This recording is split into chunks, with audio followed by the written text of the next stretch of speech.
very upbeat. We are very confident.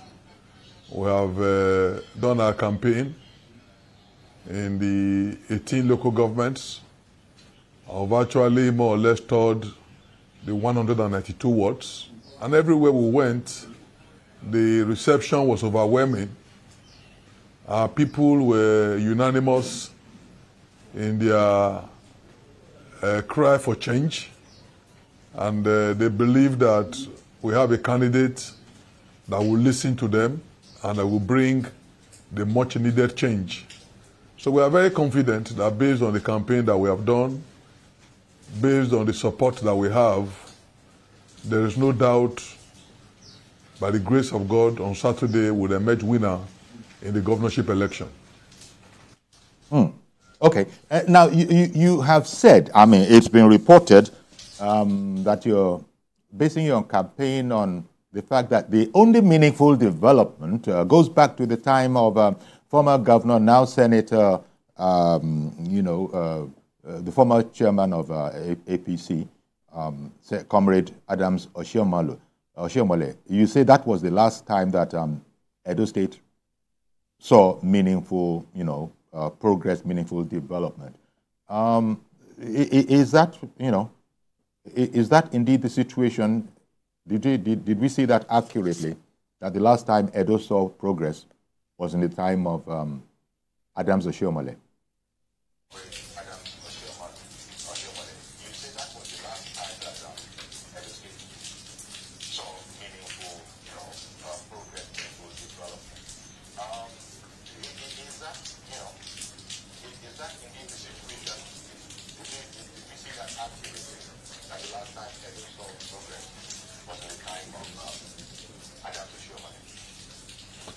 Well, the past 8 years has been very unfortunate. Unfortunate in the sense that the revenue that we have received in those years is unprecedented. It's been extremely high, almost twice what we had before then. And we have also borrowed so much. But it's unfortunate because all these monies do not translate to any meaningful development. When Comrade Adams Oshiomhole was governor, there were a lot of things that we saw without so much noise. For example, we saw improvement in public schools, what people call the Red Roof Revolution. It actually even boosted people enrollment in many of our primary schools, because our primary schools became even more attractive than many of the homes of our pupils. And so everybody wanted to be enrolled in those schools. So every child was practically crying to go to public school. But today, all the schools are dilapidated. You don't see any new school being built. The old schools are not being rehabilitated. And worst of all, in many of those schools, there are no teachers. You can't talk about education, you can't talk about Edo Best in the absence of teachers, and that is glaring. In agriculture, we have failed woefully. All we've been hearing about in the past 8 years are attempts to bring in investors who will go into mechanized farming. Our land has been taken away from our people. You know the one where I come from. All our land has been taken away and given to people who do not even have any history of farming. So we just believe that our land has been given to friends to resell to those who really need them. In Oshiomhole's time, industries came without us spending billions on MOU. For example, it's on record that Comrade Adams Oshiomhole was able to leverage on his relationship with Dangote to attract a multi-million-dollar cement factory in Okpila.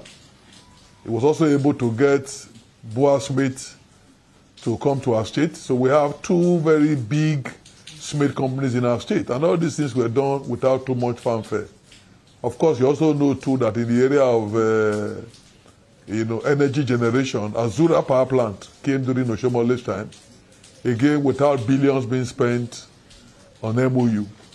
And if you also remember, it was during this time that the Chinese found our state very attractive and began to invest here. And today, they are into ties, they are into steel manufacturing and so many other areas around the mobile axis of our state. All these things are not there anymore. There's glaring unemployment, security is in shambles, kidnapping is being done on a regular basis. I'm sure you all remember that only recently, even the state chairman of PDP was kidnapped, coming from government house. That will tell you the level of insecurity in our state. The health sector is nothing to write home about. The governor had promised that in the 192 wards of the state, he would establish primary health care centers. What we know today is that they don't exist. Even where they used to be, they are shut down. They are dilapidated. There are no doctors to even man them. There are no nurses to man them. There are no equipment. And the central hospital that we had, that was our pride, an hospital that was built as far back as 1904, was shockingly destroyed. And the governor chose to say that he wants to erect a museum there. In terms of priority, it's shocking that a governor would destroy a hospital that caters for the living, only to erect a building for artifacts or for artworks. And we don't even know where the artifacts are going to come from, because the artifacts he was struggling with the Oba of Benin for, the federal government in their gazette has made it very clear that those artifacts were collected from the palace of the Oba of Benin, and on their return, they should be domiciled there. So we cannot understand the kind of administration we have had. We've had an administration that has been very divisive. The governor has distracted himself, fighting all kinds of institutions, and it has not augured well for governance. So in Oshomole's time, we saw respect for traditional institutions, we saw respect for the workforce, and we saw meaningful development. And of course, Oshomole also patronized the Edo people. Most of the jobs that he gave out were given to people who were domiciled in our state. But what we have now is contracts are being given to people who are not resident in our state, who have no business in our state. And so you have massive capital flight, and that has impoverished our people the more. So quite honestly, Oshomole's time appears to be the golden age. It was in Oshomole's time that we had any serious attempt at deflooding our state. You will remember the stormwater project, which Governor Obaseki abandoned. Some time ago, I read in the papers that he has spent $150 million